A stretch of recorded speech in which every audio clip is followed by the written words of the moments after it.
In this video, we're walking through how to add a leaderboard competition to Teachable as a custom page. Log into Pointagram and go to Settings in the left bottom corner. Go to your installed Teachable app and then press Edit. Then go to the Code Snippet tab and select Competitions.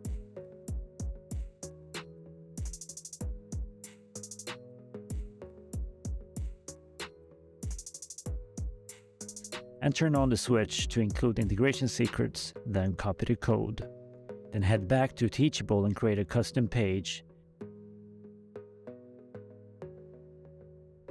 Then add the HTML block and then paste in the code. Nothing happens yet. We need to retrieve the competition ID from the leaderboard in Pointagram. Head back to Pointagram and go to your leaderboard and look at the competition link.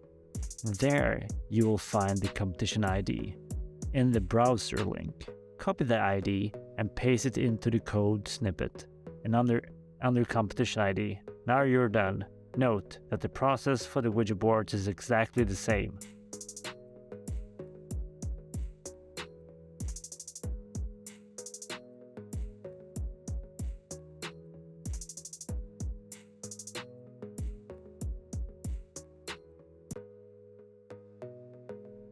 We have additional videos about how to create a competition. We heavily recommend those for you. Have a nice day. Thank you for watching.